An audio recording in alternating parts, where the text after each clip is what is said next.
13. The rain made a constant quiet tapping on 2 of the 3 windows high on the cellar wall. At the 3rd window it splashed softly, gathering and running in. It was running through the hole Justine had made, smashing the glass in with a brick. Justine was aware of the noises, listening for any change in the pattern. Her feet were numb with cold. This place was unusually cold, even for a basement. Justine flexed her toes and felt them tingle. The chill was coming up from the icy stones. She walked deeper into the basement, espadrilles slopping on the floor. The power rose around her and through her, transmitted up through the soaked rope soles into the skin of her feet, like electricity, but heavier and slower. It was prickling deep in her bones already. Standing here, listening to the rain and the small creaking noises of the house, Justine could feel it coming into her from somewhere under the big stones of the floor. Maybe out of somewhere deep underneath the house, up through her legs, lingering at the base of the spine to spread across her body, along the tantric lines of power, riding her backbone like domestic current running up cable into the base of her brain. Now it was seeping into her thoughts. Just a sensation, a hint of disturbance at the edge of her mind, an awareness of another presence in her mind, as if someone else was in the basement with her. It was like seeing something out of the corner of your eye, something that wasn't there when you turned to look at it directly. Justine knelt and touched the floor. It was formed of big, irregular slabs that had been painted and then layered with years of dust and tool room oil. Her fingers brushed the old, cold surface. There were shapes there, blurred by paint and dirt and age, but still detectable.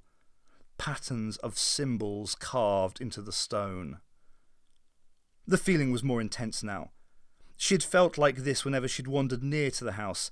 It was the nature of the place. Justine had walked in the shadows. She knew a place of power when she encountered one. Now she rose from the floor. Blood thudded in her brain, making her dizzy. Her vision swam, but she could still see it in the light from the broken window. Justine crossed the cold stone floor. Every step seemed to drive sparks up from her numb feet. The sparks stung in her mind. She found herself moving off at an angle, turning away from the thing. She forced herself to face it squarely again and walk towards it. It was tall, and its shape was indistinct. Someone had draped it with yards of rotten cloth. Justine reached out. Fine embroidered sheets, torn and stained with age, ivory-coloured. Justine stroked the cloth, and the tips of her fingers felt strange, suffocated by the smoothness of the material. Silk. Dust stirred, and a wiry-legged black spider crawled out of a fold in the silk sheets and ran onto the back of her hand. Justine caught the spider and set it carefully on the floor. Clouds of dust swam as she gathered the sheets into a bundle. The old silk was close to her face with its smell of mildew. She held her breath. Her throat was burning and pulsing with the dust she'd inhaled. She concentrated for a moment, tightening the muscles in her neck, and suppressed the urge to cough. She folded the sheets one more time and threw them into a corner.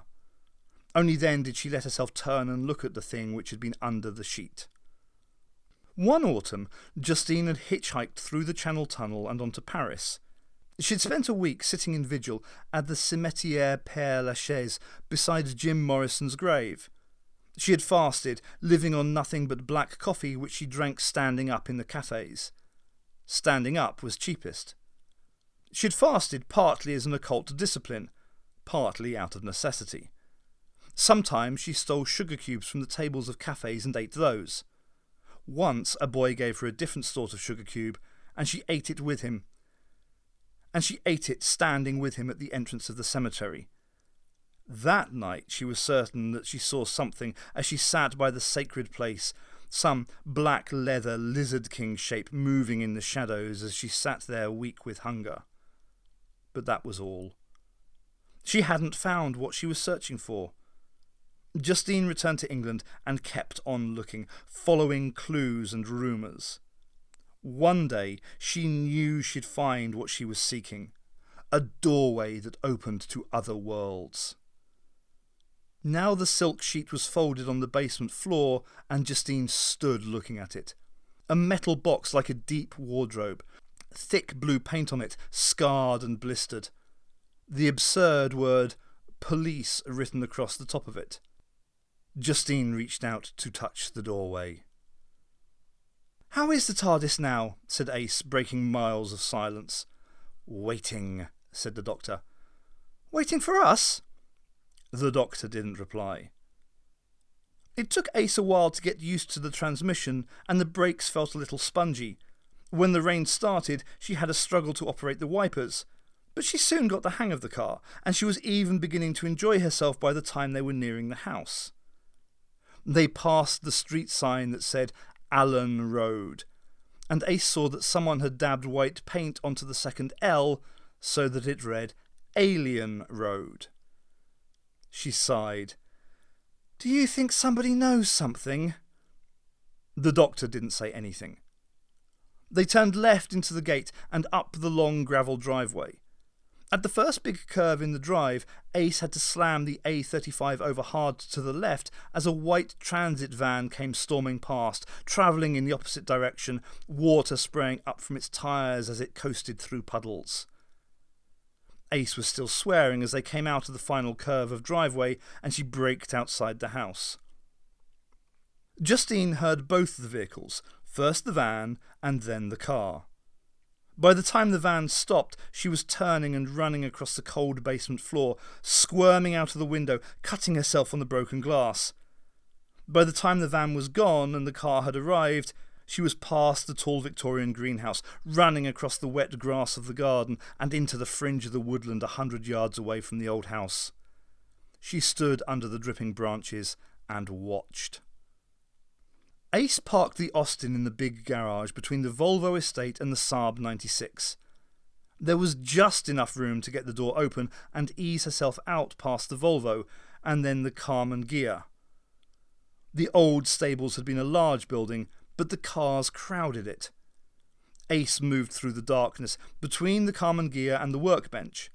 Warm wood creaked around her in the shadows. The scent of petrol made her think of summer and lawn mowers. The Doctor was already out of the car and going into the house. Ace followed him. There were milk bottles on the steps and a dozen newspapers.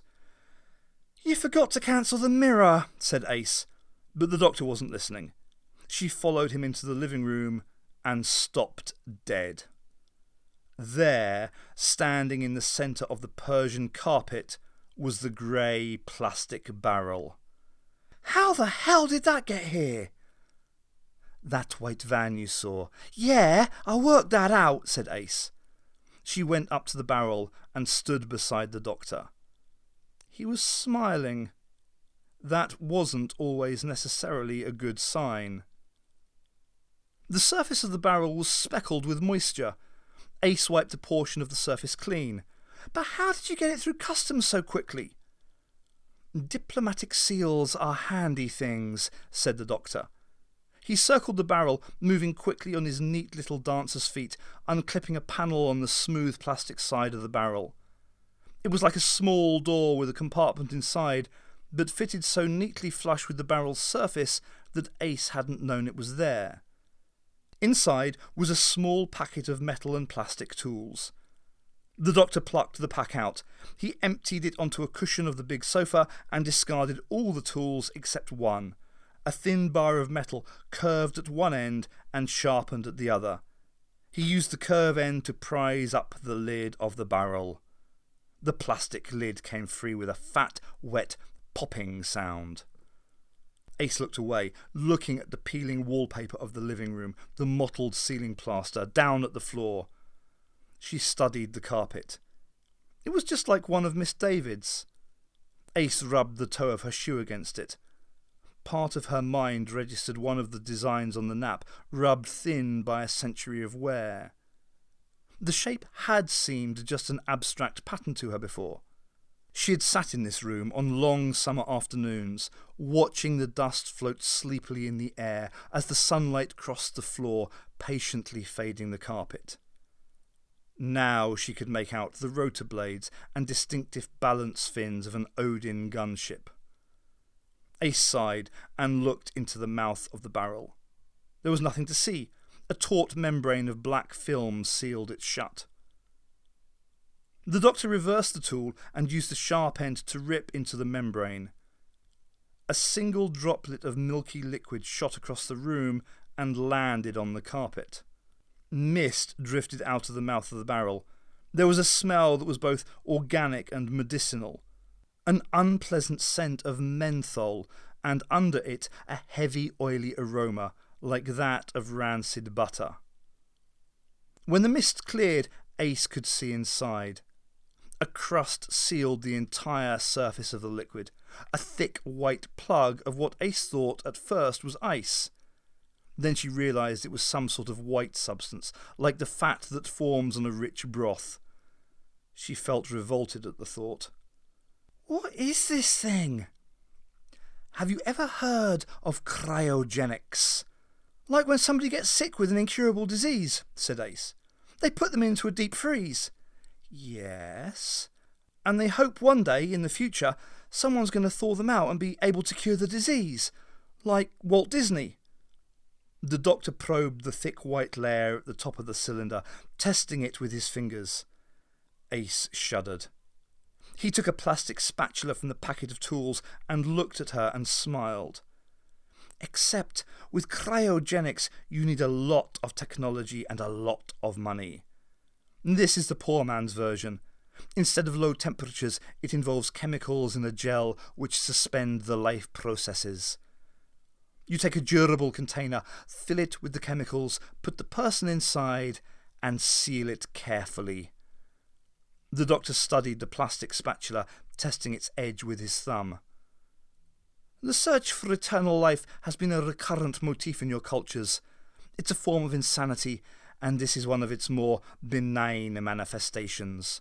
All you need is a plastic barrel and some storage space, and you've achieved immortality. Of a sort. These are very popular in California." "I'll bet," said Ace. The doctor was using the plastic spatula to scrape back the heavy white layer. Dark liquid showed underneath. Despite herself, Ace came closer and looked down into the barrel. As she stared down into the dark fluid, she saw two blue eyes staring back up at her.